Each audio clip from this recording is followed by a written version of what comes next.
Assalamualaikum warahmatullahi wabarakatuh. Salam sejahtera bagi kita semua. Om Swastiastu, Namo Buddhaya, salam kebajikan. Ya, para pemirsa YGTV, jumpa lagi dengan saya Matrisha Hermita. Kali ini dalam acara YG Talk eksklusif serial Ibu Kota Negara. Ya, acara ini disiarkan secara langsung di YGTV yang bisa diakses melalui channel 31 UHF TV Digital atau bisa streaming di www.ygtv.co.id atau www.tv.gunadarma.ac.id. Atau biar lebih mudah lagi silahkan mengunduh aplikasi YGTV Mobile yang telah tersedia baik di App Store maupun Play Store. Ya baiklah, langsung saja para pemirsa YGTV, ini merupakan satu kesempatan, suatu peluang diskusi yang luar biasa ya terkait dengan bagaimana nanti kita akan berdiskusi selama kurang lebih 1,5 jam ke depan mengenai peran pembangunan SDM dan teknologi di Ibu Kota Negara. Jadi saya tidak sendiri di sini bersama 3 orang narasumber. Nah ini kayaknya yang kali ini nggak ada host nih katanya Prof. Budi. Sama-sama narasumber. Ya udah dilirik-lirik. Oke, izin saya langsung saja menyapa. Ada yang pertama Profesor Dr. Insinyur Budi Herman MM. Beliau adalah Kepala Biro Administrasi dan Pengembangan Sistem Informasi Universitas Gunadarma. Ya. Assalamualaikum Prof. Waalaikumsalam. Bener kan singkatannya? Iya. Oh, berarti skill menjadi host masih bisa. Padahal udah lama nih. Ya, selamat datang Prof. Kita nanti akan berdiskusi ya Prof ya. Lalu juga di samping beliau ini ada Bapak Dr. Setia Wirawan, Eskom MMSI. Beliau merupakan Ketua Program Studi Sistem Informasi Universitas Gunadarma. Selamat pagi Bapak, selamat datang. Sehat Pak? Selamat pagi, sehat. Sehat. Ini Pak Guru gitu. Pak Guru. Ada Bu Guru enggak? Ya, yang ini Kaprodi Sistem Informasi, di samping Pak Setia ini ada Ibu Dr. Ira Puspitawati, MSI Psikolog. Beliau merupakan Ketua Program Studi Ketua Program Studi Psikologi Universitas Gunadarma. Assalamualaikum Ibu. Waalaikumsalam, selamat pagi. Sehat Bu? Alhamdulillah. Nah ini ada sistem informasi, ada psikologi, ada manajemen, ada nggak tahu campur-campur yang ini. Komunikasi. Dokteran. Semua. Mau yang mana? Nah ini membahas tema hari ini Prof. Budi. Kenapa kita mengangkat tema hari ini Prof? Dan ini kalau saya nggak bisa, saya pengen iseng nanya ini serial IKN keberapa, nggak bisa dijawab. Enggak, sebenarnya kalau serial IKN itu memang udah hampir setahun lebih. Lebih, nggak pakai hampir. Ya. Dan memang ketika itu malah Undang-Undang Nomor 3 2022 itu belum diketok palu lah istilahnya itu. Dan memang ketika itu kita akan mencoba membedah ya, sekaligus melaporkan bagaimana perkembangan pembangunan. Tetapi kan masyarakat tahu persis bahwa pemindahan ibu kota itu kan multi aspek ya, sangat kompleks gitu kan, dan bukan jangka pendek gitu. Ya. Kalau di dalam rencanaan itu kan sampai tahun 2045. 2045 betul. Jadi nanti nge-host sampai 2045 berarti. Luar biasa ya. Nah, memang itu di rencana itu memang tertuang begitu ya, ada 5 tahap. 5 tahap. Nah jadi di akhir-akhir seri ini kita akan coba bedah rencana induk sebenarnya. Kemarin sudah lah dari mulai prinsip dasar pembangunan, kemudian aksesibilitas dan mobilitas, kemudian bagaimana hunian dan sebagainya dengan teman-teman dari sipil dan arsitek khususnya. Nah kali ini giliran SDM-nya dan teknologi gitu. Makanya kita hadirkan beliau-beliau ini Pak Guru dan Ibu Guru kita gitu ya. Gitu Pak Ade. Nah ini terkait juga dengan rencana induk ya Prof. Budi. Sebelum nanti kita berdiskusi ini mau izin Prof. Budi, Pak Setia dan Bu Ira. Ini kayaknya tim kreatif sudah menyiapkan satu tayangan nih ya dari Deputi Otorita IKN. Deputi Otorita IKN ya. Jadi para pemirsa YGTV, kita simak dulu tayangan berikut ini sebelum nanti kita berdiskusi lebih lanjut lagi. Monggo silakan. Bagaimana pembangunan yang sekarang sedang berlangsung di IKN. Jadi di lokasi konstruksi itu pembangunan terus berlangsung, infrastruktur dasar itu dibangun, kemudian juga Istana Presiden, beberapa kantor kementerian Kemenko dan juga rumah tapak menteri itu juga sedang di dalam proses untuk pembangunan. Nah, Ibu dan Bapak sekalian, yang ingin kami sampaikan adalah bahwa di dalam pembangunan IKN ini bukan sekedar untuk memindahkan ibu kota, bukan sekedar memindahkan dari Jakarta ke Nusantara, tetapi ada beberapa tujuan yang penting. Yang pertama adalah untuk melakukan koreksi pada paradigma pembangunan kita yang selama ini memang mau tidak mau faktanya masih berpusat pada Jawa. Ya, nah karena itu kita ingin pembangunan itu dirasakan lebih merata bagi Indonesia dan yang sering disebut sebagai pembangunan yang Indonesia sentris. Bagaimana caranya? Salah satunya adalah dengan memindahkan epicentrum pertumbuhannya, epicentrum politik ekonominya ke tengah, dan tengah itu adalah Kalimantan Timur atau sekarang menjadi Ibu Kota Nusantara atau IKN. Kemudian yang kedua, dalam pemindahan ibu kota itu juga terselip sebuah tujuan untuk melakukan pemulihan lingkungan, karena lokasi di mana kegiatan pembangunan IKN ini berada, ini lokasinya memang dari beberapa dekade yang lalu menjadi saksi bagaimana kerusakan dan pencemaran lingkungan itu terjadi karena pembangunan yang sifatnya ekstraktif terhadap sumber daya alam. Apakah itu konversi dari hutan-hutan alam menjadi hutan tanaman, menjadi perkebunan, kemudian juga ada juga kegiatan eksplorasi dan eksploitasi tambang, ya. Jadi saya kira Kalimantan Timur di banyak tempat juga menjadi saksi sejarah bagaimana pembangunan seperti itu.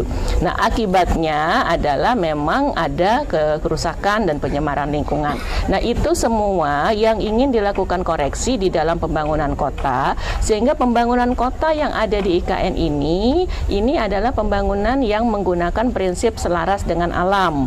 Karena itu di dalam IKN ini akan dibangun yang disebut IKN sebagai kota hutan berkelanjutan.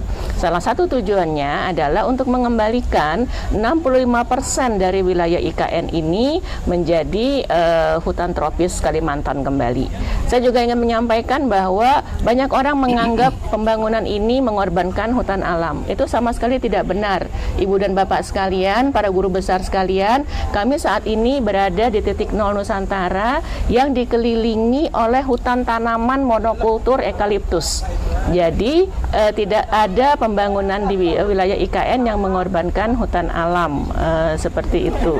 Nah, ini yang juga ingin kami sampaikan. Yang kedua, bahwa pembangunan kota itu hanya menggunakan 25% dari wilayah yang ada.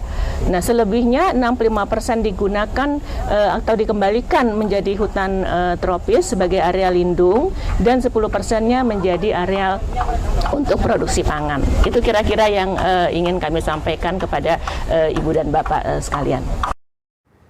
Ya, baiklah para pemirsa JTV, baru saja kita menyaksikan tayangan ya, ataupun arahan mungkin ya. Ya, ini betul. Ada Bu Mirna Bu ini Mirna, kebetulan dia Deputi Lingkungan Hidup dan Sumber Daya Alam. Sumber Daya Alam. Jadi memang tadi yang dibahas memang kajiannya terkait dengan SDA ya. Betul. Dan beliaulah yang mengisi Syariah minggu lalu. Gitu. Nah, ini khusus yang wawancara dengan Prof. Esti dari Universitas Mula Warman. Ketika itu ada kerjasama dengan Asosiasi Profesor Indonesia dan memang belum ditayangkan di serial IKN. Gitu. Jadi kita coba, tetapi betul seperti Bu Ade katakan, karena beliau membawahi lingkungan hidup dan sumber daya alam, tadi lebih ke arah prinsip yang pertama pembangunan IKN, yaitu harus selaras dengan alam. Ya.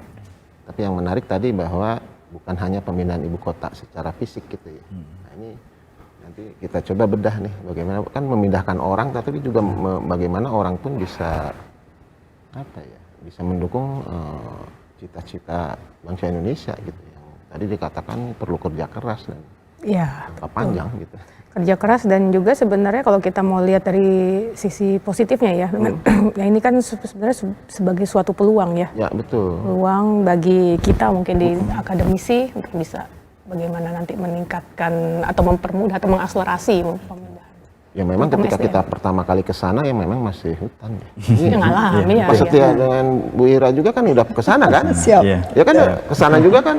Tapi udah lumayan ini kalau pas Bu Ira sama udah lumayan ada pembangunan ya, ada pembangunan. Karena kan baru belum setahun lah, karena kan periode pertama itu kan sampai tahun 2024 gitu. Dengan salah satu titik tonggak untuk tahap pertama itu katanya direncanakan ulang tahun Hari Kemerdekaan itu. Perayaan Hari Kemerdekaan Indonesia tahun 17 Agustus 2024 itu sebagai bagian dari tahapan pertama. Yang lainnya 5 tahunan sampai 2045 gitu.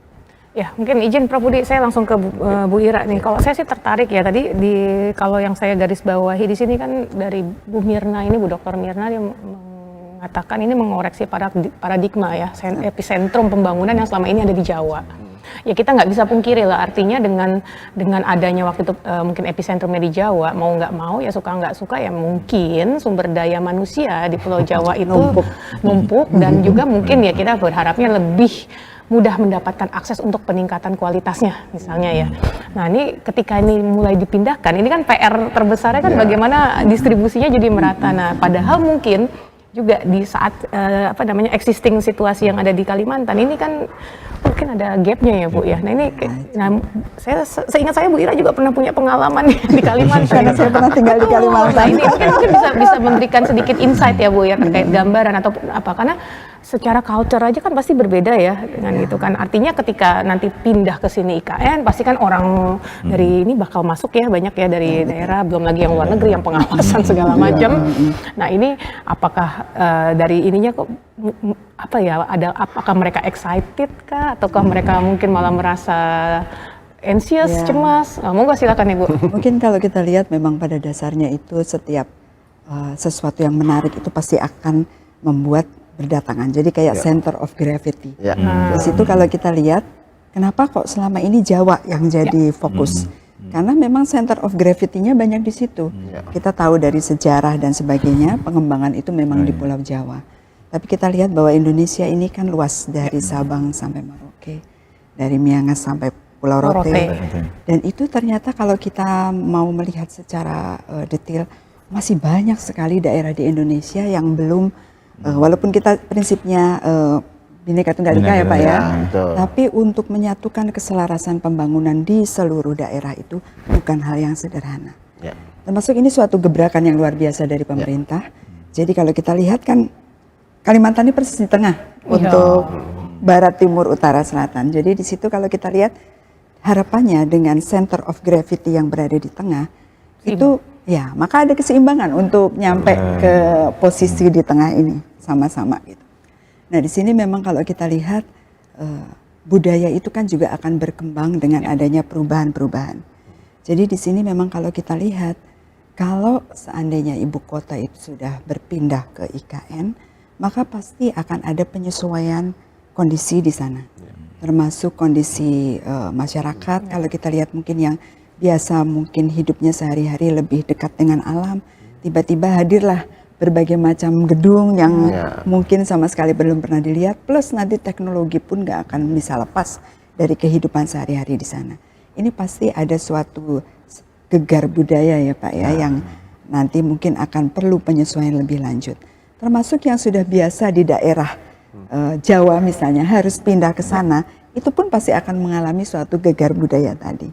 Tapi saya rasa manusia itu pada dasarnya memiliki kemampuan untuk beradaptasi dengan baik.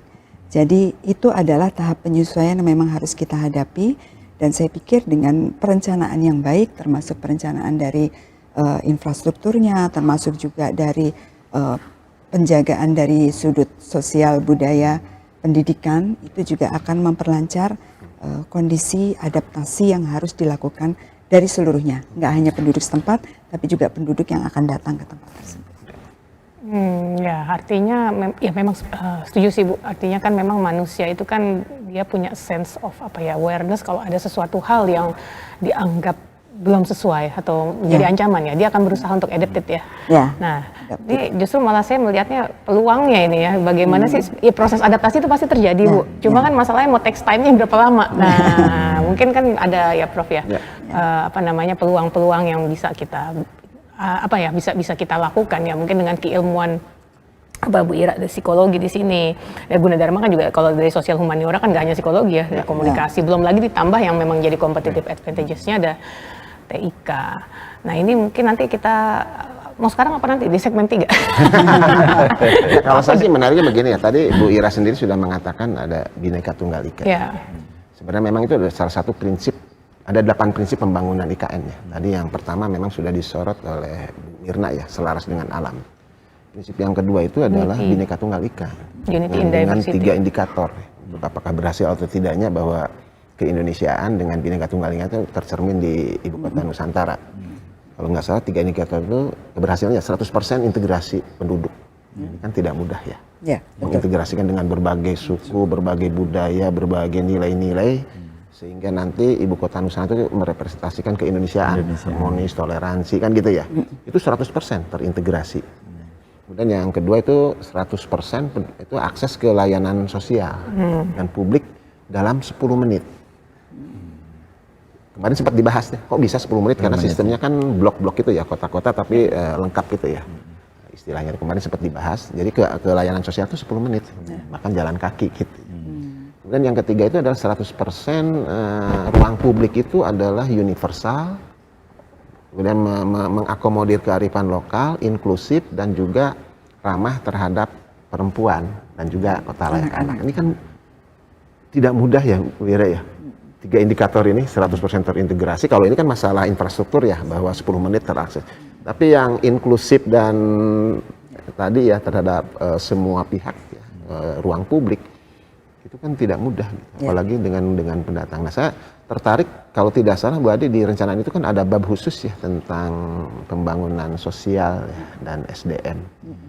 Bu Ira tuh sempat mencermati nggak sih sebenarnya pemerintah mau ngapain aja nih karena kan tidak mudah gitu ya. Jadi rasanya kalau saya tidak salah lihat itu di bagian pembangunan SDM itu kan ada 3 hal ya Pak ya. Ada kesehatan, ada pendidikan, dengan ketenaga kerjaan. Jadi ini merupakan hal yang saya pikir sudah memenuhi sekali untuk jadi center of gravity tadi. Karena kalau kita lihat pertama kali manusia itu memang harus punya fisik yang kuat. Sehingga kenapa kesehatan itu jadi yang utama. Bu Adi, kesehatan. Ya, itu. Saya ngomong itu smart aja lah. Pak, gayanya orang Indonesia ini memang harus lahir dari yang paling bawah. Makanya kenapa yang kita sentuh tuh ibu-ibu lewat posyandu gitu. Nah, itu hal yang sangat bijak saya lihat. Dokter nggak ada di semua tempat ya, Bu Dokter ya. Nah, jadi di sini dokter pertama itu adalah orang tua. Di situ makanya kenapa disentuh dari mulai yang paling bawah. Terus kemudian juga untuk pendidikan. Nah, ini juga menarik karena kalau kita lihat kenapa sih orang kok kalau ini rela banget buat nyekolahin anaknya di Jawa? Oh iya, karena di Jawa itu banyak tempat pendidikan yang bagus. Padahal kita lihat ini merupakan suatu kesempatan bahwa di IKN pun perlu dibuktikan bahwa akses untuk pendidikan dan kualitas pendidikan di sana tidak beda dengan di tempat lain, terutama di Jawa. Nah, ini merupakan step yang Gunadarma juga sudah lakukan, memberikan kesempatan untuk pendidikan yang setara dengan di Pulau Jawa. Nah, itu luar biasa sekali. Plus tadi ketenaga kerjaan, memang kalau kita lihat ketenaga kerjaan akan sampai pada titik mampu untuk diterima di dunia kerja kalau dia punya latar belakang baik pendidikan maupun keterampilan yang sesuai.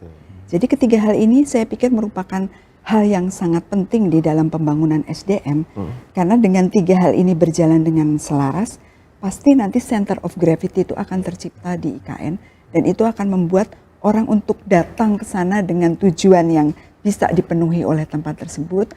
Orang yang setempat pun juga mendapatkan apa yang dia inginkan dari tempat tersebut. Sehingga integrasi antara pendatang dan penduduk itu saya pikir akan lebih lancar kalau 3 hal itu betul-betul menjadi fokus pembangunan SDM.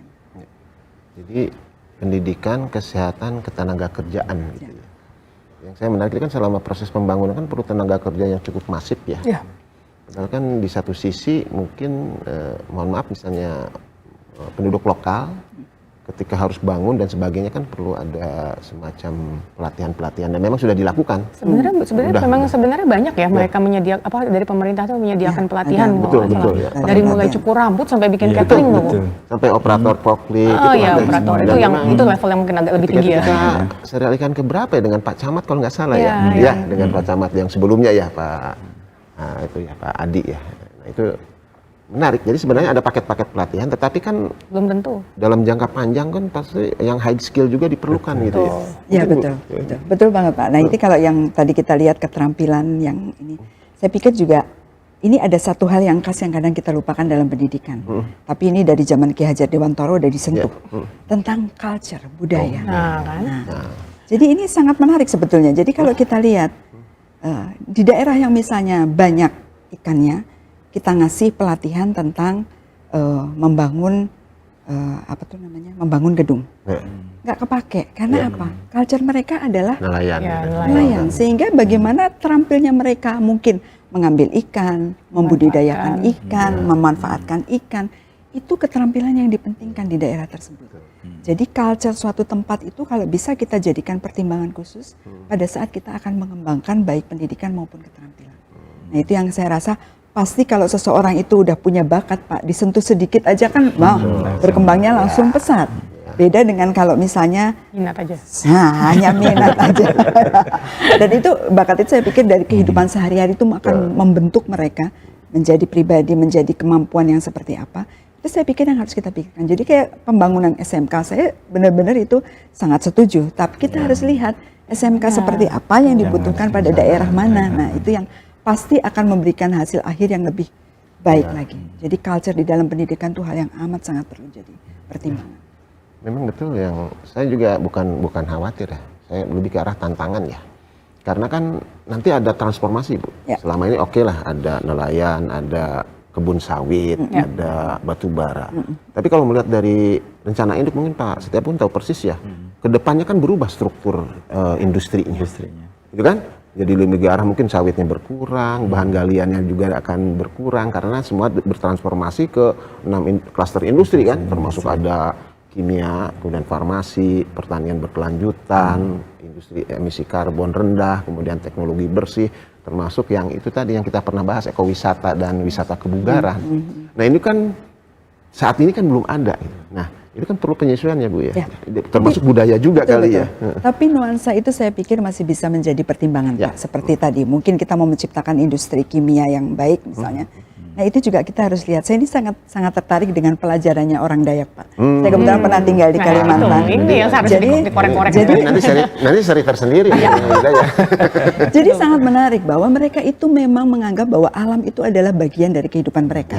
Supermarketnya ya di alam, mallnya ya di alam. Seperti misalnya aja pengobatan, mana pernah ada digunakan obat-obatan buatan manusia, mereka menggunakan herbal. Dan itu memang luar biasa. Kita banyak belum mengenal herbal-herbal yang mereka gunakan dalam kehidupan sehari-hari. Jadi kata mereka, manusia itu ciptaan Tuhan. Alam itu ciptaan Tuhan. Kalau ini ketemu, pasti akan jauh lebih selaras. Daripada kalau obat ciptaan manusia, kita ciptaan Tuhan ditemukan. Nah, jadi mungkin kalau kita lihat di sini teknologi di dalam obat-obatan dan sebagainya, kita bisa belajar juga dari culture di sana tentang obat-obatan herbal yang ternyata mungkin punya efek yang jauh lebih hebat karena kita tadi sama-sama ciptaan Tuhan, jadi kimiawinya itu bersatu dengan lebih baik daripada dengan. Jadi ada modal dasar sebenarnya ya. Tadi betul, Pak, itu yang harus prinsip diperhatikan. selaras dengan alam. Teman-teman di sana pun memang sudah mencintai alam kan gitu ya. Kemudian yang tadi klaster industri farmasi dan produk turunan termasuk obat-obatan memang arahnya juga yang sifatnya herbal. Itu bisa di upscaling nggak sih kalau kayak gitu? Maksudnya artinya kan selama ini kan mereka memang bikin bahan herbal dengan dia skala mungkin rumah tangga atau industri yang kecil gitu. Tapi kan kalau itu nanti dicoba diintegrasikan ke industri farmasi, bisa. Ya kita masih selaras nggak? Kita harus belajar lebih dalam dulu tentang culture mereka. Kayak biasanya kalau kita lihat struktur di budaya Dayak itu ada yang bagian pengobat, ada yang bagian untuk jadi khusus. Jadi nah di situ kan ilmu itu ya tadi kita mungkin sering dengar ada Ida Dayak dan sebagainya. Jadi memang kalau dari golongan pengobat itu ilmu secara turun temurun itu udah mungkin bahannya sama tapi how to-nya itu mungkin yang memang perlu juga perlu disesuaikan juga kayak jadi Bu ya. Ini kita macam tacit knowledge itu ya, yang mungkin tacit knowledge ya. Jadi di situ kalau kita lihat memang hadirnya mungkin para researcher nanti di IKN itu sebenarnya suatu laboratorium yang sangat luas buat mengembangkan berbagai hal termasuk tadi culture-culture yang mempengaruhi. Ini tantangan Pak Setia nih nanti bagaimana budaya setempat lokal misalnya alam ketemu dikenal dengan teknologi. Nah, gimana nih proses adaptasinya ini kan nanti. Nanti apa Pak Setia balikin lagi dipetain dulu dong ya kan petain dulu nih ciri-ciri culture-nya gimana, ciri-ciri individunya gimana. Kita belum Pak Setia ngomong. sendiri gimana nih komentarnya yang umum terhadap SDM dulu nih?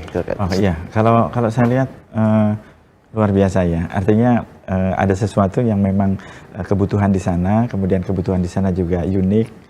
Kemudian kita juga nggak bisa mengandalkan satu saja dari sana, tetapi seperti tadi ya ada mobilisasi juga mungkin dari sini ke sana. Kemudian dengan adanya satu kebinekaan dan sebagainya. Kalau saya melihat ini, yang menarik itu adalah tantangannya, gitu ya. Tetapi ketika kita melihat tantangannya berat, mungkin kita merasa pesimis. Tapi ketika kita lihat luaran goalnya, gitu ya. Nah itu adalah memberikan satu pengharapan yang luar biasa gitu ya. Jadi seperti tadi tantangan di pendidikan, kemudian di adaptasi terhadap lingkungan, menurut saya itu sesuatu yang bukan merupakan membuat kita pesimis ya. Justru malah harus digali lagi ya Pak ya, bagaimana dan nanti. malah kita menemukan ya, wah rupanya Indonesia tuh ada sesuatu yang luar biasa di sana yang harus kita kembangkan juga. Nah ini tahan dulu nih, biar Pak Setia mikir lagi Dari teknisnya prolog. gimana. Dari Ini prolog. baru prolog. Nanti Saya sengaja nyolek Pak Setia tuh biar nanti tahan dulu. Iya, karena nanti pasti di segmen kedua ya Pak Setia nih, bagian Pak Setia ya bagaimana peluangnya dan bagaimana tadi mengovercome tantangannya ya, atau merubah menjadi opportunity ya. Jadi izin Prof Budi, Pak Setia, Bu Ira dan para pemirsa UJTV, kita sudah berdiskusi selama kurang lebih setengah jam nih dalam satu segmen, masih ada 2 segmen lagi ke depannya. Jangan kemana-mana, silakan siapin kopi dulu nih karena diskusinya nanti makin hangat lagi. Kita kembali setelah jeda berikut ini. Monggo silahkan.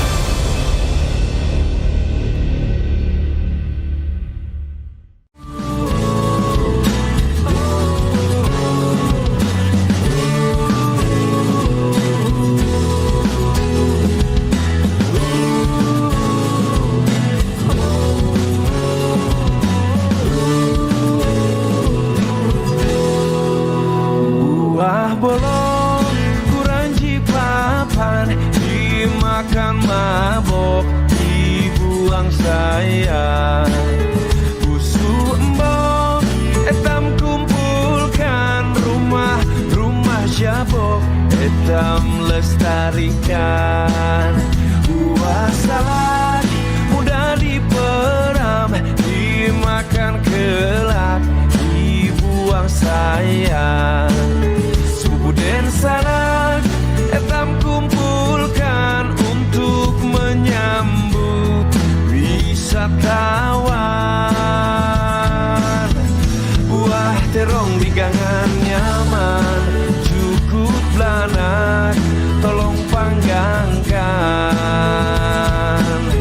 Museum Tenggarong Mula Warman, Yog den sanak etam kenangahkan. Buah salak mudah diperam, dimakan kelak, dibuang sayang. Sepupu den sanak etam kumpulkan untuk menyambut wisatawan.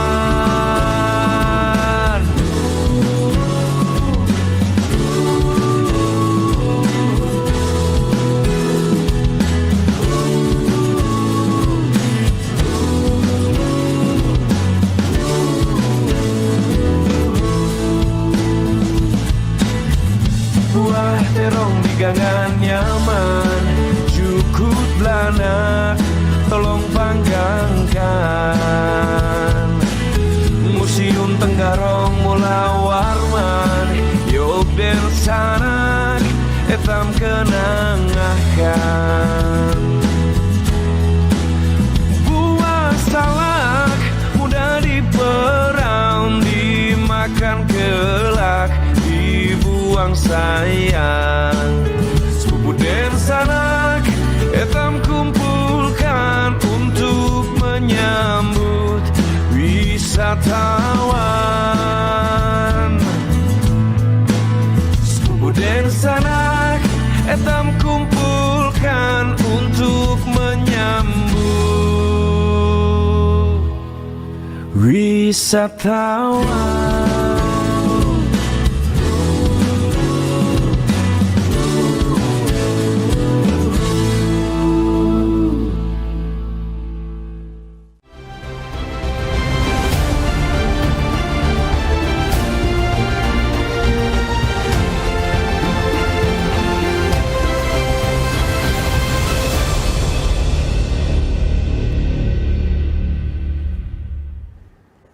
Ya baiklah para pemirsa UJTV, kembali lagi di acara UJ Talk eksklusif untuk serial Ibu Kota Nusantara. Masih di UJTV dan bersama saya Matricia Hermita dan 3 orang narasumber yang luar biasa, Profesor Dr. Insinyur Budi Hermana MM, Bapak Dr. Setia Wirawan Eskom MMSI dan juga Ibu Dr. Ira Puspitawati MSI Psikolog. membahas mengenai peran pembangunan SDM dan teknologi di IKN, ya Prof ya. Dan juga Bu Ira, Pak Setia. Tadi segmen 1 terakhir itu kita potong Pak Setia. Jadi prolog mengenai apa ya, peluangnya ya Prof ya. Tantangan budaya dan mungkin karakteristik yang mungkin berbeda ya. Tetapi kan eranya kan sekarang modernisasi gitu. Kadang-kadang antara tradisional dan modernitas itu kan juga selalu menarik untuk dikaji oleh Bu Ira kan gitu ya. Tapi kan sebagai teknolog ini kan harus berkolaborasi dengan Bu Ira nih supaya adopsi teknologinya itu pas gitu ya, sesuai dengan karakteristik setempat. Mungkin kita lanjutkan ya, Bu Ade ya. Ya. Iya, kalau di teknologi tadi ya, kalau teknologi itu kan sebetulnya kalau kita lihat secara mendalam itu diharapkan bisa membuat satu kenyamanan gitu ya. Jadi mempermudah teknologi kemudahan gitu ya. Kehidupan manusia betul, gitu kan. kemudahan sehingga manusia itu bisa nyaman menjalani kehidupannya. Nah, tentunya mulai dari yang sederhana sampai dengan yang paling canggih gitu ya. Kemudian yang kedua, teknologi itu juga diharapkan bisa membuat sesuatu itu menjadi jauh lebih efisien gitu. Jadi efisiensinya itu tinggi gitu. Sehingga kalau seandainya itu adalah sebuah industri, produktivitasnya juga bisa tinggi gitu ya. Kalau itu misalkan di dalam sebuah sistem pemerintahan, layanannya kepada masyarakat itu juga bisa meningkat. Masyarakat juga bisa merasakan bahwa layanan itu juga menjadi sesuatu yang bisa mereka dapatkan dengan mudah gitu. Nah, sehingga di dalam teknologi itu, kalau di teknologi, terutama teknologi sistem informasi, itu ada tiga layer gitu ya. Kalau di layer aplikasi yang bersentuhan dengan manusianya, gitu ya, itu harapannya adalah yang bisa disesuaikan dengan tadi yang Bu Ira sampaikan. Jadi culture-nya gitu ya. Nah, itu kita bisa bermain di aplikasinya atau di interface-nya. Sehingga ketika masyarakat itu bersentuhan dengan teknologi itu merasa nyaman, kemudian merasa sesuai dan mudah gitu. Kemudian di level bawahnya itu adalah tentang teknologi dari perangkatnya, misalkan dari servernya, dari yang lain-lainnya. Nah, itu tentunya kalau dilihat dari apakah harus sesuai dengan lingkungan atau budaya, salah satunya ya memang iya, misalkan tentang pembangunan gedungnya, pembangunan alokasi tempatnya, melihat kondisi alamnya dan sebagainya itu bisa. Dan yang paling bawah, paling dasar itu adalah pengembangan dari infrastrukturnya. Nah, kalau infrastrukturnya, apalagi di IKN itu ada sesuatu yang baru gitu ya, kita bisa membangun dari awal dengan desain yang betul-betul menjadi dasar dan bisa dikembangkan lebih lanjut tadi gitu. Nah, di infrastruktur itu yang menurut saya menjadi titik tolak kita, bagaimana kita bisa meletakkan layer kedua tadi dari sisi perangkat sarana prasarana tadi, dan di layer ketiganya yaitu di layer aplikasinya. Aplikasi. Seperti itu kira-kira pandangan. Jadi, kalau saya kan bukan orang IT ya Bu Ade ya, tapi kan kadang-kadang kan ada sisi front end dan back end. Betul. Mungkin yang sekarang kan mungkin infrastruktur dulu ya, back end-nya dulu ya, jaringan, ya, fiber optik dan sebagainya. Tapi kalau dikaitkan dengan apa yang disampaikan Bu Ira, itu kan di front end-nya itu kan ada interface ya. Memang betul ada user requirement ya. Bahwa kadang-kadang si aplikasi itu bisa menyesuaikan dengan karakter orang, dengan budaya orang. Bahkan bisa jadi warna favorit pun ya, kalau memang di interface-nya kan bisa gitu ya. Betul dong. Bahkan layout-nya pun kebiasaan itu kan. Saya milih yang biru. Saya Jadi, suka yang oranye. jadi artinya sebenarnya Pak Setia pun ketika membuat aplikasi itu kan sesuai dengan kebutuhan kan gitu ya. Nah, itu kan tidak menutup kemungkinan gitu ya, bahwa desainnya yang sebagainya pun sesuai dengan ya kesukaannya. Tapi yang susahnya kan aplikasi itu kan multi user ya, tidak hanya satu orang. Itu saya kadang pusingnya di situ ya. Mungkin seseorang pengen warnanya seperti biru, tapi ada yang lain ngisinya ini, karena aplikasinya kan dimuat semua. Nah, bagaimana nih orang memang akomodir kebutuhan-kebutuhan yang mungkin berbeda-beda dalam sebuah aplikasi ya. Nah, itu kan mungkin Pak Setia bisa. Kalau dari sisi aplikasi itu bisa kita seperti tadi Prof Bidi sampaikan. Aplikasi ada yang digunakan untuk umum gitu ya, untuk semua. Atau aplikasi itu keluar dari sebuah institusi atau kelembagaan. Tentunya aplikasi itu juga harus menggambarkan tentang kelembagaan, karena aplikasi itu kan juga menunjukkan satu pencirian atau citra dari sebuah perusahaan, itu kan juga harus tergambar di aplikasi. Tetapi ada aplikasi yang sifatnya dapat digunakan secara personal, gitu ya, yang tidak membawa gitu ya? personal. Jadi artinya contoh sederhana adalah ketika kita menggunakan aplikasi sistem operasi tertentu, gitu ya.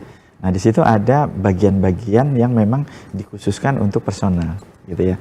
Contoh, kita bisa mengatur tampilan layar kita sendiri, bisa menambahkan icon tersendiri, kita bisa mengubah simbol sendiri dan sebagainya. Settingnya bisa kita sendiri Betul, buat.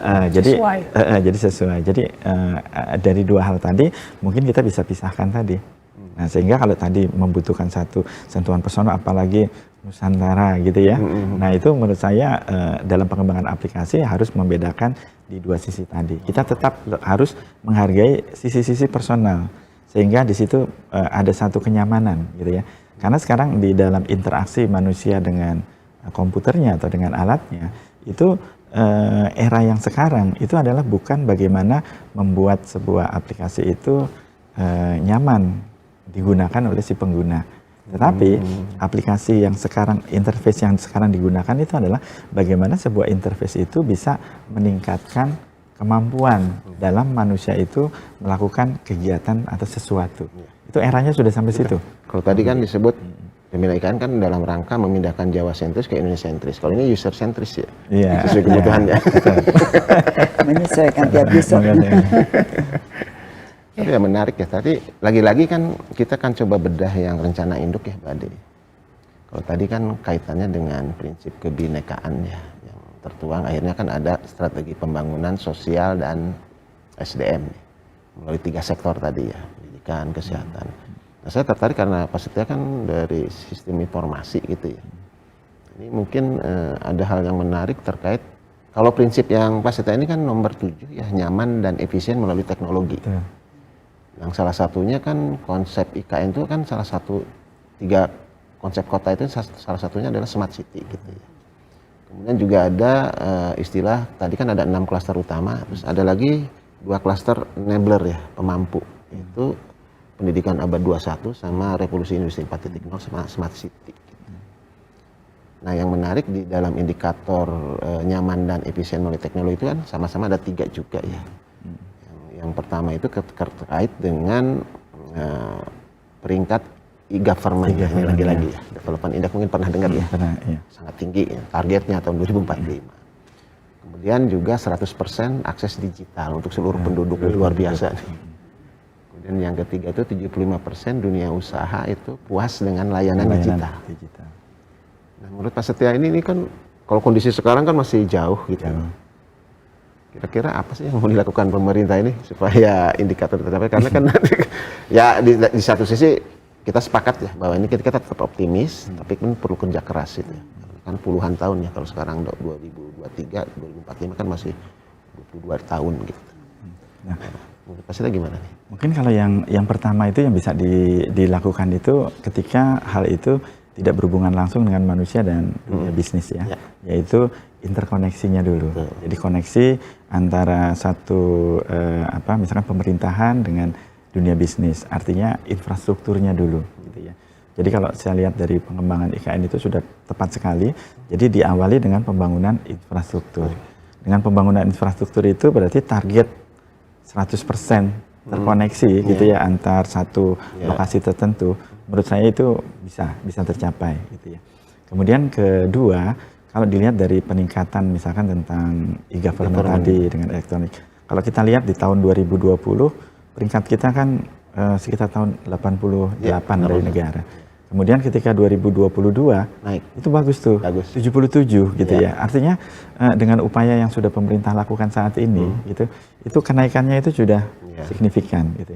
Sehingga kalau menurut saya apalagi dengan adanya IKN dengan desain konsep yang luar biasa dari sisi teknologi, menurut saya itu akan bisa tercapai ke sana. Nah, kemudian yang terakhir tadi yang Prof. Budi sampaikan 75% pelaku usaha. Nah, itu yang menjadi tantangan besar. Nah, harapannya mungkin secara bertahap sampai dengan 2045, kalau lihat dari perkembangan saat ini sih saya optimis ya. Kita bisa melakukan itu. Karena pembangunan di kita saat ini tidak hanya di Jawa, tetapi kita sudah cukup merata ya. Dengan harapan ya perkembangan bisnis itu bisa Itu menurut saya Pak Budi. Ya, Prof Budi ini diskusinya asik nih, biarin. Padahal tadi yang stres ininya, FD-nya udah nggak kuat suruh PT, biarin aja. Tapi mungkin mudah-mudahan apa yang nanti kita tayangkan justru membuat apa ya, motivasi kita, tantangan kita ya. Ya, tantangan Bagaimana tadi nanti ke depannya ya. Mungkin nanti kita ya, apapun perkembangannya tetap harus selaras dengan alam gitu kan ya. Ya. Nah ini nggak tahu nih aku bener nggak nih contekan VT-nya. Udah jadi izin Prof Budi, Pak Setia, Bu Ira dan para pemirsa UTV, ada satu lagi tayangan ini yang mungkin nanti bisa menguatkan topik diskusi kita di segmen kedua. Jadi kita simak dulu ya. Monggo silahkan. Ayo sama-sama kita kembangkan Indonesia yang maju, Indonesia yang kompetitif, sehingga kota ini betul-betul menjadi kota yang layak huni, kota yang dicintai oleh semuanya. Nah, untuk itu tentu ilmu pengetahuan dan teknologi mengambil peran yang penting. Karena kita juga akan hidup di era di mana teknologi cerdas itu tidak bisa diingkari, itu sudah menjadi bagian yang inheren di dalam kehidupan. Nah, riset-riset, pengembangan riset dan teknologi itu sangat dibutuhkan. Kami sekali lagi mengundang sivitas akademika dari semua perguruan tinggi yang mempunyai minat untuk sama-sama kita mengembangkan dari nol sekarang ini dalam berbagai sektor. Apakah itu infrastruktur, apakah itu ekonomi, kemudian juga sosial budaya, lingkungan hidup, dan lain-lain, itu sangat terbuka untuk kita desain bersama-sama arah ke depannya seperti apa. Karena itu keterlibatan para dosen, keterlibatan para mahasiswa menjadi penting, sehingga kita sama-sama bisa mewujudkan mimpi besar kita itu dengan cara-cara yang baik dan juga lebih terukur. Ya baiklah para pemirsa UTV, baru saja kita menyaksikan tayangan bagaimana sih sebenarnya peran dari teknologi ya bisa diimplementasikan di situ. Ya Prof, saya nggak mau komen, itu ada tadi. Mau Prof aja yang komen. Jadi pemirsa dan juga Bu Ira dan Pak Setia, sebenarnya kita sudah punya pengalaman awal ya, bagaimana bersentuhan dengan kebutuhan masyarakat setempat. Jadi kalau tadi tetap Bu Mirna mengajak kita ya, para perguruan tinggi untuk yuk kita ke sana dalam rangka riset ataupun penerapan berbagai teknologi. Kita udah duluan. Ya, jadi artinya apa yang tadi kita sampaikan dalam diskusi awal sebelum penayangan video tadi, sebenarnya ada beberapa riset kita, ada beberapa hibah kita belokkan ke sana. Tadi kan lihat dari visualnya ada Bu Ade, ada Pak Rudi, ada saya, dan ada beberapa teman-teman gitu ya. Jadi artinya kita pun coba memahami kebutuhan masyarakat setempat. Bidang kesehatan gitu ya, dengan UG Smart-nya, Bu Ade dengan nakes-nakesnya. Mungkin nanti Bu Ade pun bisa bagaimana pengalaman melatih ya nakes-nakes dari setempat. Kemudian ada smart hidroponik ataupun smart farming gitu ya, dengan salah satu petani yang juga masyarakat lokal. Dan yang menarik mengenai pelaku usaha juga ya, kita kan ada hibah GNRM ya, Gerakan Nasional Revolusi Mental. Kita arahkan ke sana untuk transformasi digital di sektor informal.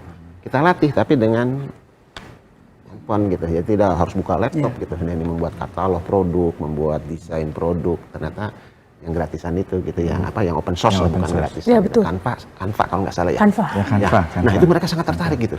Karena dengan handphonenya yang minimalis pun mereka tetap Bisa membuat tertarik. desain produknya. Tapi lagi-lagi itu kan baru awal ya Bu Ade ya. Mungkin Bu Ade kan punya pengalaman nggak ketika melatih para nakes ya ataupun kader posyandu gitu ya. Kader posyandu. Seberapa antusiasme dan Sama gimana? itu Mungkin ya, punya cerita TPPKK menarik kan. nggak Kita itu? kan terakhir tuh memang yang UG Smart tadi yang ditayangkan ya. Ya saya lupa ingat, udah lama nggak kesana Prof. Harus kesana lagi ya. Usaha lagi. Itu modus Bu namanya. Kesana lagi. Acara ini penuh dengan modus. Enggak. Ya itu ya memang challenge-nya ya.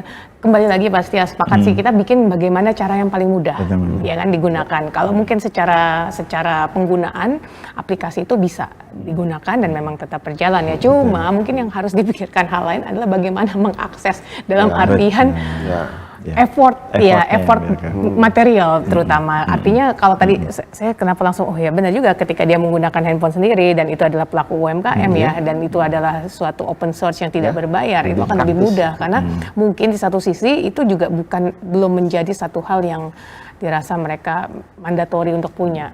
Nah ini juga salah satu challenge sih Prof, artinya kalau untuk penggunaan untuk bagaimana mereka mengisikan itu tidak ada masalah lah ya dengan ibu-ibu PKK itu. Ya, cuma ya kembali lagi ada keterbatasan untuk mengakses karena itu adalah menggunakan jaringan internet ya. Ini pun ke PKK. Coba bayangkan kalau nanti digunakan ke individual orang. Kalau memang dirasa teknologi itu tidak memiliki manfaat langsung, manfaatnya hanya manfaat antara. Ya kan, indikatornya hanya indikator antara, itu memang perlu pendekatan khusus sih, Prof. Mungkin ada sistem gamification atau apa. Suatu yang itu challenge lagi, bagaimana menarik engagement mereka ke situ kan, dan merasa mereka mendapatkan manfaat.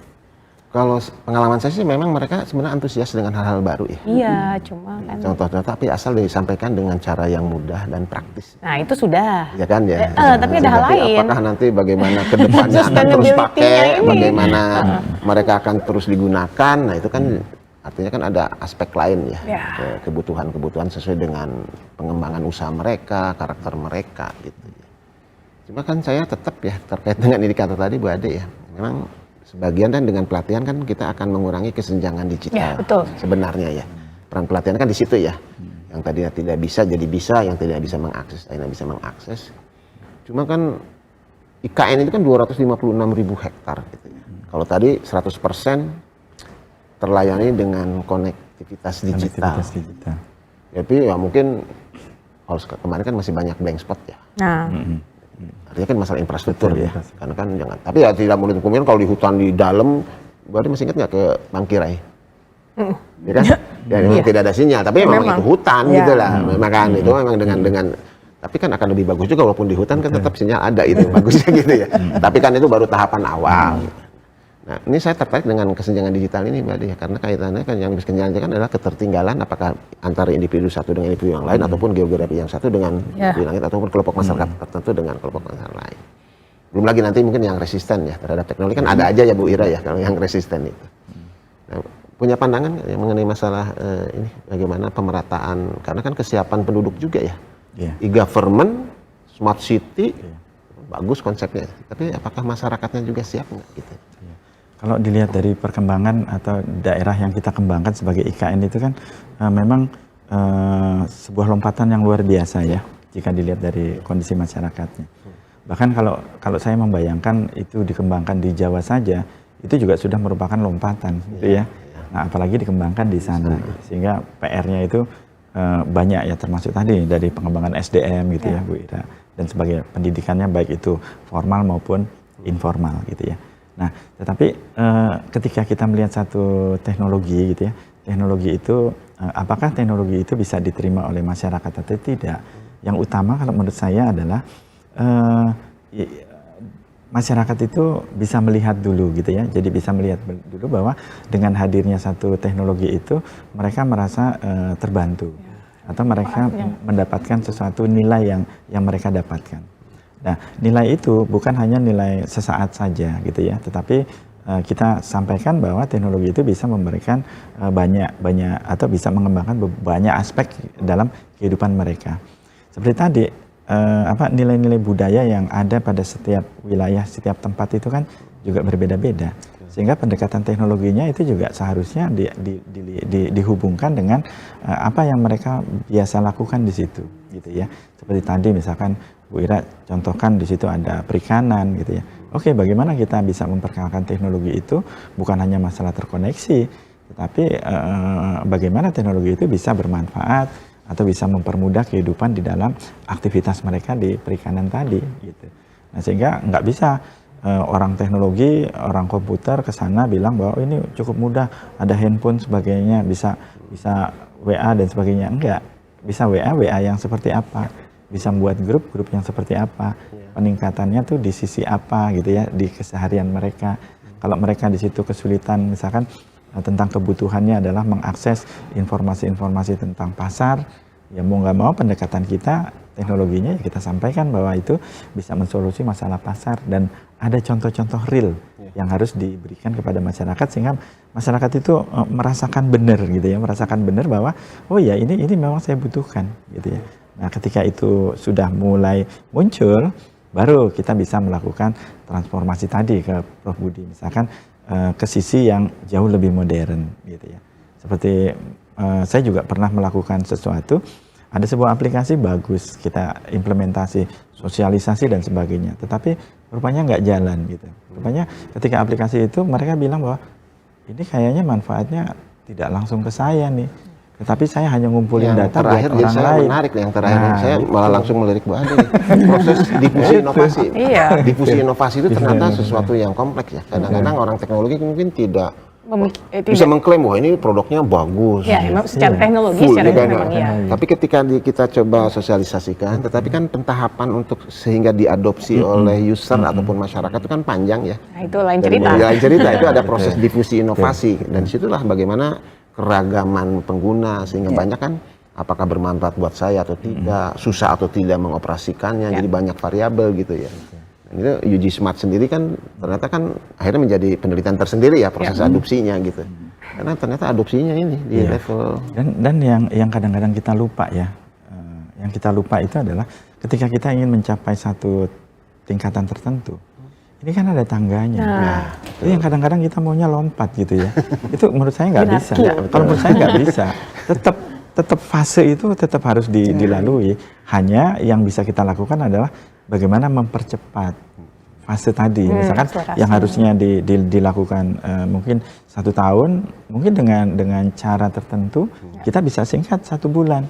Sehingga capaiannya tetap, tangganya tetap, waktunya yang kita lakukan itu gitu. Tetap harus bertahap itu tetap.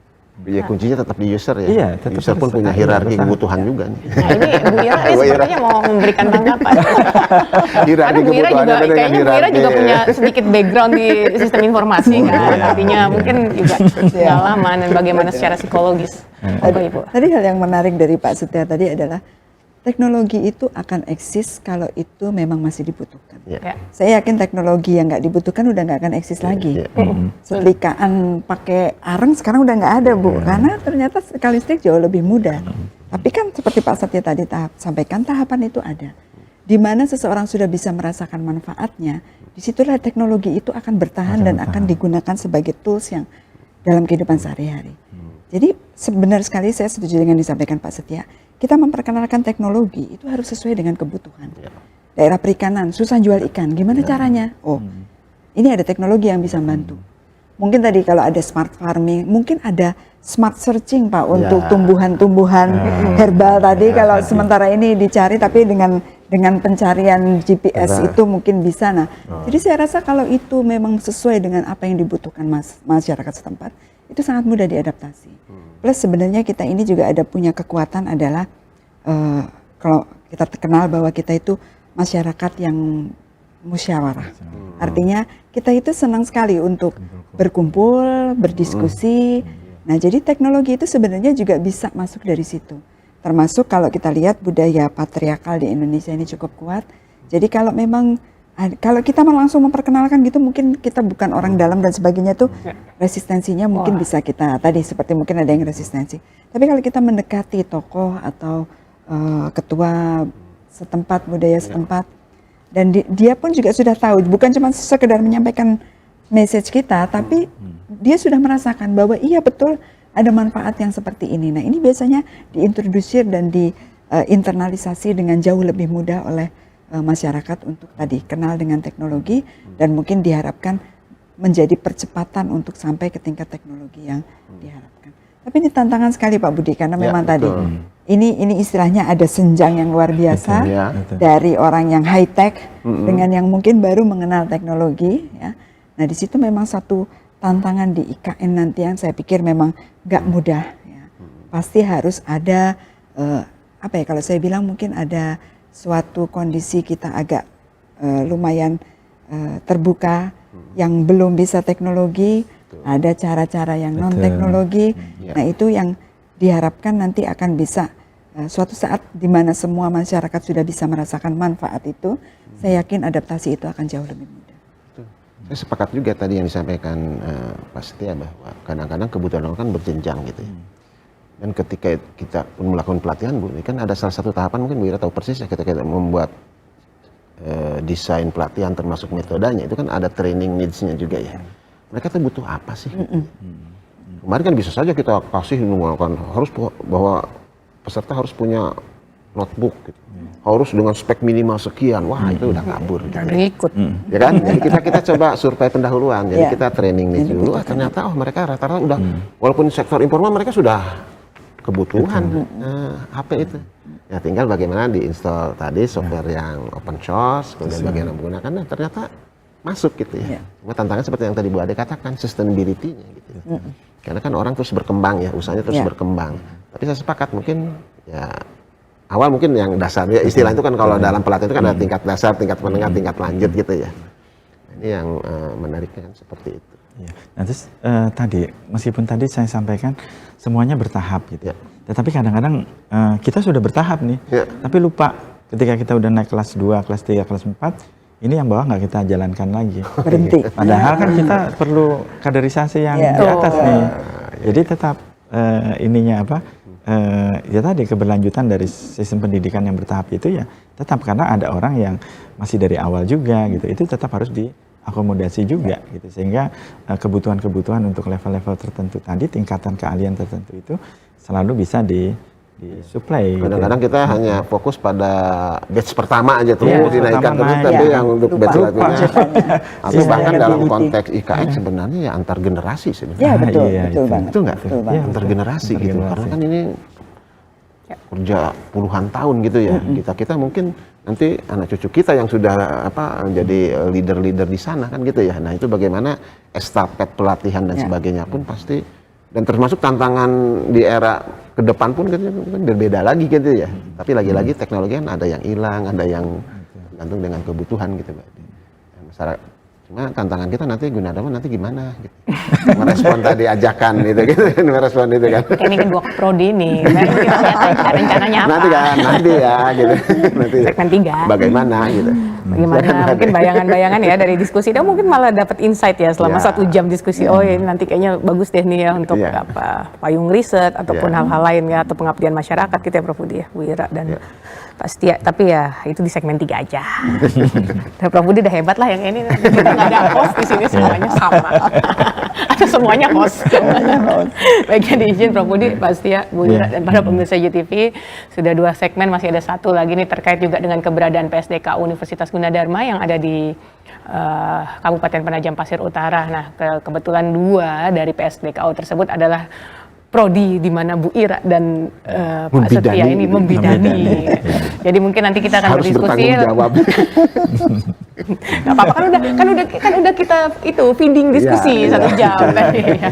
Jadi nanti kita akan mungkin sedikit sharing ya Prof Budi ya, dan juga berdiskusi lebih dalam lagi tentang peluang-peluang yang mungkin bisa kita lakukan dengan keberadaan PSDKU Universitas Gunadarma di Penajam Pasir Utara. Jadi jangan kemana-mana, kita akan kembali setelah jeda berikut ini dalam segmen ketiga atau segmen terakhir. Monggo silahkan.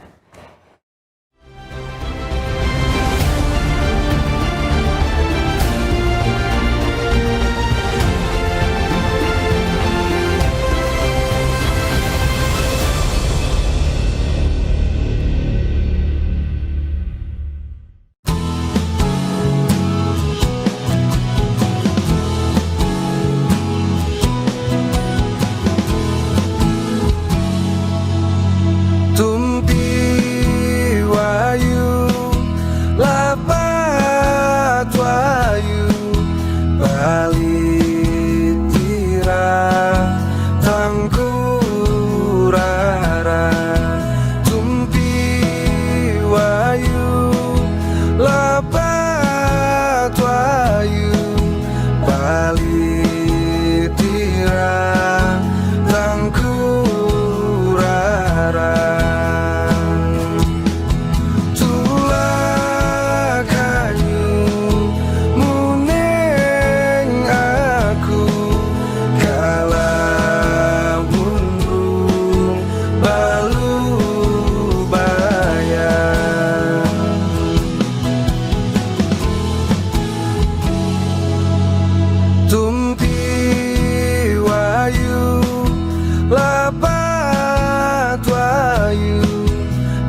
Ya, baiklah para pemirsa Yuji TV, kembali di segmen ketiga atau segmen terakhir Yuji Talk eksklusif serial Ibu Kota Nusantara. Masih bersama saya Matricia Hermita dan juga ada Profesor Dr. Insinyur Budi Hermana MM, Bapak Dr. Setia Wirawan Eskom MMSI dan juga Ibu Dr. Ira Puspitawati MSI psikolog. Nah, yang dua terakhir ini merupakan kaprodi yang membidani PSDKU Universitas Gunadarma ya. Salah 2 dari salah 8 ya Prof. Salah 7, salah 8 dari 8 prodi yang sudah mendapatkan izin ya untuk dibuka. Nah ini terkait juga bahwa tadi selama 1 jam bisa dianggap sebagai teaser ya. Membahas sedikit. Nah ini tantangan-tantangan. Bagaimana kita respon nih dengan keberadaan. Mikir ini sama mendengarkan jeda dari. Kita mendengarkan aja berarti. Ben, ya. Yaudah Prof aja yang kan gak ada host. Ya, jadi mungkin yang di segmen terakhir ini kan terkait juga dengan keberadaan ya, dengan apa namanya upaya Gunadarma untuk berkontribusi dalam pembangunan IKN. Ya salah satunya dengan ya tadi PSDKU dari PSDKU Sistem Informasi dan juga psikologi. Nah ini mungkin ada hal-hal menarik nih Bu Ira dan Pak Setia nih. Gimana nih nanti ke depannya, kan dengar-dengar mahasiswanya nih sudah lumayan banyak ya Prof. Sudah ada beberapa yang mendaftar. Ya di satu sisi juga bisa jadi challenge, tapi ya kita ubahlah menjadi opportunity. Monggo silakan mungkin Bu Ira dulu nih yang pengalamannya bagaimana membidani PSDKU ilmu psikologi. Dan juga rencana ke depannya ini ya. Kekhususan nggak sih? Bu yang terkait psikologi. Kebetulan saya ini enak sekali. Ya. Karena di ilmu yang istilahnya kalau kita bicara tentang manusia, semuanya pasti ada. nah semua saya selalu bidang ngomong kayak kehidupan gitu. itu pasti berkaitan dengan manusia. Tinggal pinter-pinternya nyari celah kan. Tuh maksudnya ini bisa masuknya. Ya, selain celah itu juga tantangan kita karena selama berkaitan dengan manusia, maka itu bidang yang memang didalami oleh psikologi. Nah, di sini di dalam pengembangan ibu kota ini, IKN ini, saya rasa SDM yang punya kemampuan untuk memahami perilaku manusia itu sangat dibutuhkan. Terutama tadi kita akan ketemu namanya kesenjangan antara budaya asal dengan budaya pendatang. Kemudian juga kita lihat bahwa tadi ada permasalahan dengan kondisi teknologi dan yang tinggi dengan yang masih mungkin baru biasa-biasa saja. Dan itu saya pikir hal yang penting menjadi suatu telaah di dalam ilmu psikologi. Jadi kalau kita lihat mungkin salah satu di dalam pengembangan SDM di IKN tadi, kita membutuhkan pendidikan ya Pak, selain kesehatan, pendidikan dan ketenagakerjaan tadi. Pendidikan itu memang kalau kita lihat itu menjadi dasar. Saya pikir saya pernah membaca ada bagian tentang best teaching university dan best research university. Jadi di situ kedua hal itu saya pikir harus dilakukan secara selaras. Karena apa? Dengan kita memberikan pembelajaran yang baik, maka harapannya kita memiliki keluaran dari psikologi yang mampu untuk menganalisa perilaku manusia dengan kekasan daerah setempat nih. Ini alhamdulillah kita hadir di IKN itu memang kita makin kaya untuk memahami budaya di tempat di setempat. Kemudian untuk tadi research university, kita pun juga punya kesempatan yang luar biasa. Tadi saya menyampaikan bahwa kalau kita hadir di IKN itu seperti kita masuk ke laboratorium yang tiada batasnya istilahnya. Segala aspek dari kehidupan di IKN nanti bisa menjadi bahan kajian, terutama dari ilmu psikologi. Dan itu juga sangat penting karena dengan kita bisa menghasilkan lulusan yang mampu untuk melakukan analisa perilaku, terutama nih karena psikologi Gunadarma ini kan punya kaitan dengan IT Pak. Jadi ini saya lagi kolaborasi sama Pak Setia ceritanya. Jadi sama kita Pak Guru ya kolaborasi. Jadi kita menganalisa perilaku manusia yang saat ini sudah tidak mungkin lepas dari yang namanya teknologi. Dan itulah yang juga akan menjadi dasar-dasar kita memahami bagaimana kita mengintegrasikan berbagai perbedaan tadi menjadi sesuatu yang harmonis. Dan itu mudah-mudahan jadi awal langkah kita yang mendukung IKN menjadi tempat melting pot ya Pak ya, artinya tempat perpaduan. Dan itu jadi contoh Indonesia yang sangat luar biasa. Karena Indonesia diciptakan dengan berbeda-beda, tapi akhirnya untuk bersatu juga. Jadi itu mungkin kalau dari analisa mengapa psikologi menjadi bidang ilmu yang penting untuk dikembangkan di IKN. Nah, Ya saya sebenarnya mau nanya, ini nantinya temanya apa yang paling menarik sih? Yang paling bisa dilakukan. Maksud aku, ya artinya kan dengan adanya ini kan kita nggak usah nunggu mahasiswanya harus skripsi gitu kan Bu ya. Kalau kita mau mengembangkan tadi research university dan juga teaching. Kalau teaching kan ini by progress gitu kan, itu kan memang nanti ada mahasiswa kita mengajar. Tapi kan dari dosennya sendiri kan Tridharma juga membutuhkan riset ya. Dan juga bagaimana kita nanti bisa bikin pusat riset. Tapi nanti tahan dulu Bu.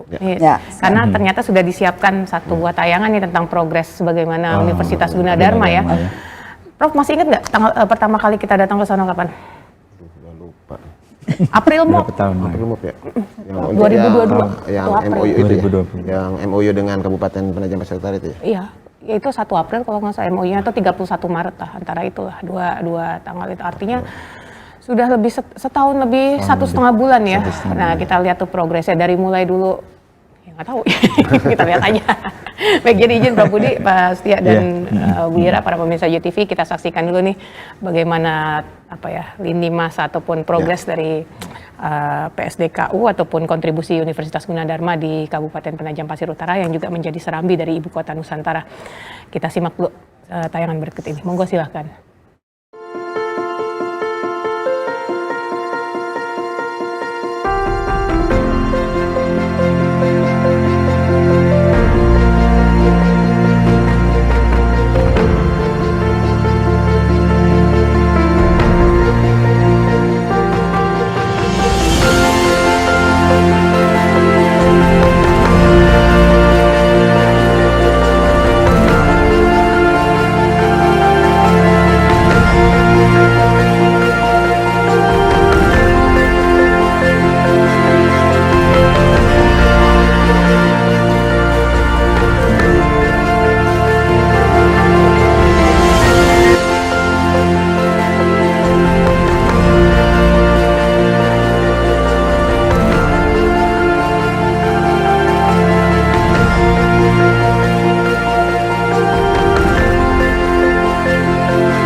Baiklah para pemirsa JTV, baru saja kita menyaksikan tayangan yang katanya sih mengenai progres pembangunan. Ini kenapa katanya saya agak-agak suram melihatnya, Prof? Gimana ya? Susah nih merecall. Udah kelamaan nggak Cara kesana. Bu Ade supaya kesana lagi. Bisa ke sana. Prof Budi sangat mengerti saya. Modus-modus seperti itu. Waduh lupa di mana gitu. Itu jalannya kemana ya, Prof ya? Itu lewat mana sih?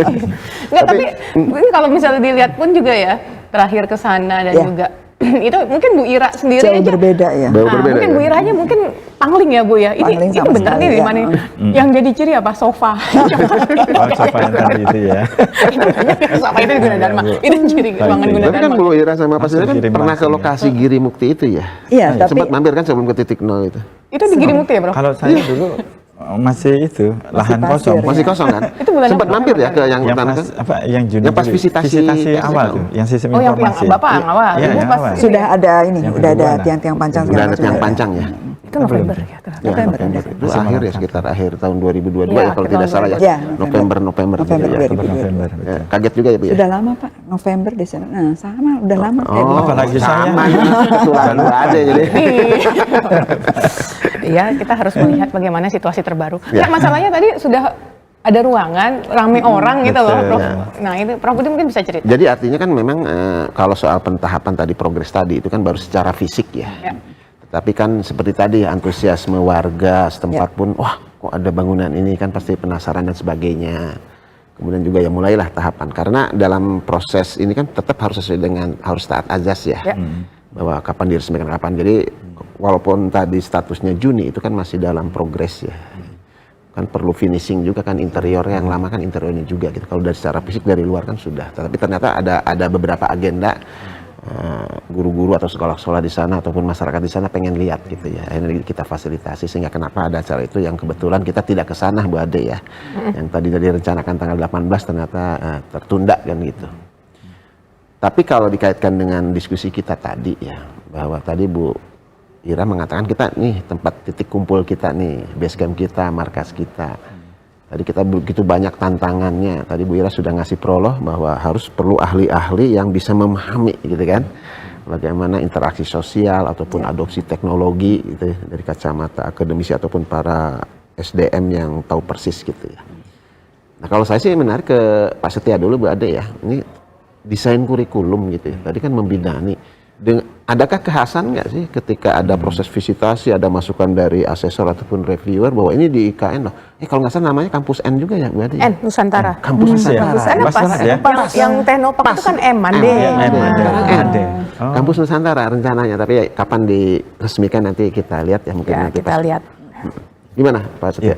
Jadi kalau yang saya cukup kagum ya, visi Gunadarma itu memang jauh dan tepat. Tepatnya tuh gini, Gunadarma mendirikan PSDKU, bukan PJJ ya. Ya. Ya beda loh ini. Oh beda. Bisa aja dibuat PJJ di sana Ya. kan, gitu ya. Sama-sama kita mendidik gitu. Tetapi pilihannya adalah ke PSDKU. Nah, ketika kita memilih PSDKU itu artinya kan kita hadir secara fisik di sana. Ya. Itu satu. Terus kedua, kita juga kan ketika PSDKU itu kita bermitra. Gitu. Jadi artinya Gunadarma tidak mendirikan satu perguruan tinggi khusus di sana, tetapi kita memberikan kesempatan juga kepada mitra atau lingkungan masyarakat di sana, lembaga-lembaga pendidikan untuk bisa bekerja sama membangun bersama. Dan kemudian kalau dari sisi teknologi informasi tadi, ketika kita hadir di sana, tentunya kebutuhan-kebutuhan itu bukan bisa kita lihat ya, tapi bisa kita rasakan secara langsung, gitu ya. Sehingga kehadiran jurusan sistem informasi misalkan itu lebih kepada bagaimana mengimplementasikan teknologi informasi untuk kegiatan dan proses manajemen, gitu ya. Dan menurut saya itu sangat tepat sekali karena manajemen di sana tidak harus kita ke manajemen yang canggih sekali seperti persiapan di IKN, tidak, tetapi kita bahkan bisa mensolusi banyak kebutuhan-kebutuhan manajemen dan efisiensi yang ada di lingkungan di sana, termasuk misalkan baik itu di dunia bisnisnya atau di dunia pemerintah daerahnya gitu ya, itu juga menjadi penting gitu ya. Nah, terutama juga manajemen untuk seperti tadi bagi mahasiswa itu sendiri gitu ya, kita latih gitu ya, bagaimana mereka bisa mengelola dirinya dengan tertib dan sebagainya, sehingga dengan kedisiplinannya, dengan bentukan mereka terhadap adaptasi terhadap teknologi, mereka juga siap menerima perubahan-perubahan yang ada di sekitarnya. Nah, yang di semester ini kan sistem informasi sudah ada mahasiswanya, sudah kuliah gitu ya, dan sudah masuk di semester kedua nih, semester kedua. Tapi yang menarik itu begini sebenarnya ya. Tadi dikatakan, ini saya coba menilai apa yang disampaikan Bu Ade ya, bahwa kita bisa mulai dari sekarang, jangan nunggu tugas akhir ataupun skripsi ya. Nanti yang 8 program studi di luar kampus utama atau PSDKU itu kan secara resmi itu kan nanti tahun ini ya, September ya, itu kan 8, insya Allah 8 prodinya terisi penuh Bu Ira. Masuk psikologi dan sistem informasi dan informatika, yang lainnya kan manajemen, akuntansi, arsitektur, teknik sipil gitu ya. Jadi ada 8 gitu ya. Nah, yang saya maksud itu yang seperti yang disampaikan Bu Ade, oke lah, saya masih ingat ya ketika mendesain kurikulum kan salah khususnya ada kampus merdeka, tapi itu nanti lah. Kenapa? Karena kan itu kan ada prasyarat semester minimal berapa gitu ya. Tapi kan bukan berarti kita nanti udah semester 6 dulu baru kita mengamati IKN. Saya tertarik gitu. Di dalam kurikulum kan ada delivery methodnya. Di semester 1 pun kan bisa aja project based learning untuk mata kuliah apapun, betul nggak? Mungkin ada tanggapannya Bu Ira atau Pak Setia dulu, silakan. Pak Setia dulu. Oh iya. Jadi kalau kurikulum dengan konsep OBE gitu ya, itu memang 70% itu kita problem based learning dengan project based learning gitu. Jadi agak sedikit memaksa mahasiswa nih untuk berpikir, dan mereka peduli ya bahwa di luar itu ada masalah gitu. Jangan nambah masalah aja dia. Jadi mereka lihat, sehingga mereka belajar ya, melihat, mengamati dan mensolusi masalah-masalah sederhana di lingkungan. Gitu. Nah, kurikulumnya juga memang kalau di PSDKU itu kan kurikulumnya nggak boleh beda ya antara yang di kampus pusatnya dengan di sana. Hanya yang berbedanya itu tadi problem dan objek-objeknya. Dan di situ sehingga pengembangan rencana pembelajaran semesternya itu kita kemas berbeda. Knowledge-nya sama, tetapi problem yang dihadapi mereka harus bisa melihat tuh. Studi kasusnya lah istilahnya gitu ya, studi kasusnya di sana lah. Dan kita juga mengembangkan kepekaan mereka terhadap lingkungan tuh seperti apa gitu ya. Nah, ketika mereka peka terhadap lingkungan, mereka mampu melihat masalah real yang ada. Nah, baru di situ bagaimana knowledge, pengetahuan itu bisa mereka gunakan untuk mencoba mensolusi masalah-masalah yang ada. Jadi kekasannya di situ, Prof Budi. Jadi memang kita mengkhususkan lebih kepada tadi project dan problem based learning yang kontekstual. Saya kebayang sih nanti tugas-tugas terstrukturnya ya. Iya, betul. Setiap SKS itu pasti sana ke titik nol, sana ke mangrove center gitu, sana ke komunitas suku Pasir misalkan gitu ya, untuk diamati, betul nggak gitu Bu Ira ya? Setuju. Kami juga kebetulan ada keuntungan ini Pak Budi, karena kami itu kan hadir sebagai ilmu yang mungkin belum banyak dikembangkan di daerah Kalimantan. Jadi psikologi itu termasuk hal yang mungkin didambakan bagi banyak orang di Kalimantan, karena memang ini ilmu yang tadi saya bilang sehari-hari banget gitu ketemu dengan masyarakat. Dan di sini memang saya setuju bahwa tadi dengan problem based learning dan project based learning tadi banyak hal yang sebenarnya bisa kita tarik Pak. Seperti tadi struktur masyarakat rekan-rekan Dayak itu sangat indah untuk kita bisa pahami. Karena dengan kita memahami itu, kita jadi lebih mengenal mereka. Saya pikir ada isu tentang resistensi, alam takut rusak, mereka marah. Saya pikir orang Dayak itu kalau kita lihat punya kepribadian yang luar biasa, toleransinya, baik hatinya.